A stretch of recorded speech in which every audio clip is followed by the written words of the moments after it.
As U.S. Coronavirus cases continue to rise, you know who addressed the nation last night to tell us his plan on, what has become a pandemic. Take a look.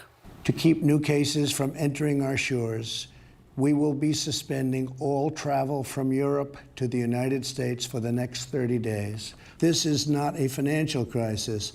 This is just a temporary moment of time that we will overcome together as a nation and as a world if we are vigilant.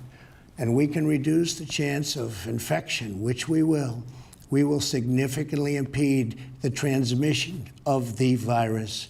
The virus will not have a chance against us. No nation is more prepared or more resilient than the United States. Now, I do want to point out, as I said the other day, my business partner just returned from Italy. He got off the plane, and they said, "Where did you come from?" And he said, "Italy." And they said, "Welcome back to the U.S." That was 4 days ago.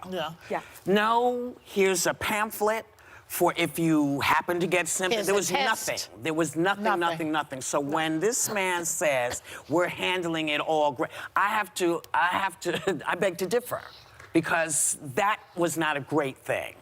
And it freaked Tom out. He was like, "I've been all over Italy. They've been checking me like I'm a bag.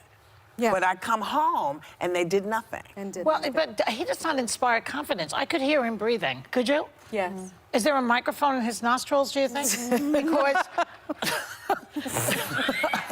it speaks of somebody who's not in great health. And he's been exposed to a few people now who have had the coronavirus, or have been in touch with people who have had. Doug Collins was one of them. Who else? There were a couple of other ones. That attended the CPAC. The CPAC. Who's the guy that had the Matt thing Gates. on? Matt Gates has been, Matt Schlapp, that's the one. They're shaking their hands. I mean, he could come down with it. I think part of the problem last night, too, and I watched it live, like I think we all did, is that he is a politician that inspires anger really well. Like, he's really good. If you want to get riled up and angry, he's a politician that does it great.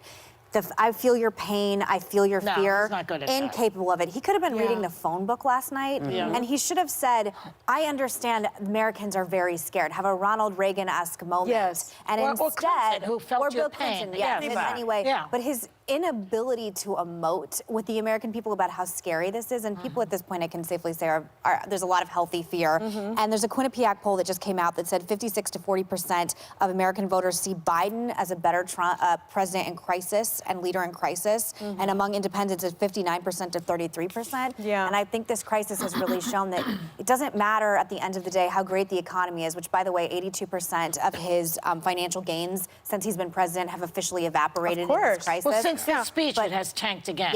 But there's no confidence. At a certain point, you want your leader to reassure you, and to say he didn't do that for me last night is putting it very lightly. Well, the problem that I had, and I was listening to it in real time, I wanted some reassurance as to what was going on. The travel ban for me meant nothing, especially when he started saying, but the UK, there's no travel ban with the UK.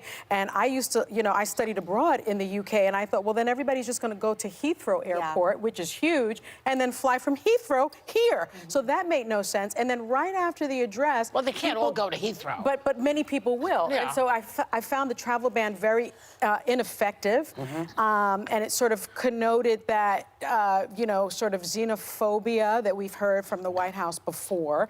And also, he didn't talk to anybody, any of the Europeans at all about that. And so again, there's that sort of, I guess the ugly American sort of thing that the way we perceived abroad. And then right after the address, people started fact-checking it in real time. And so when he says, we will be suspending all travel from Europe, these prohibitions will not only apply to the amount of trade and cargo, but various other things. And then the White House says, no, it only applies to human beings, not cargo. Don't you think that this is a good time for him to resign? I mean, Pence has been shown to be rather capable, I believe, in this. Well, there's a little more confidence in Pence. I feel a little more confident with Pence and Fauci at the helm.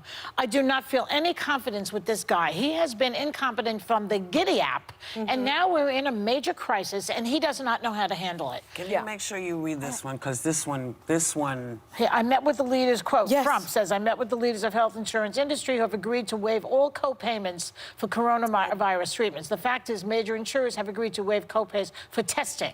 That does not extend to treatments. Yes. So if you get the test, Yeah. yes, good, you don't have to pay for it. But then if you get sick, you can forget about it. So another falsehood in the address. Right. And the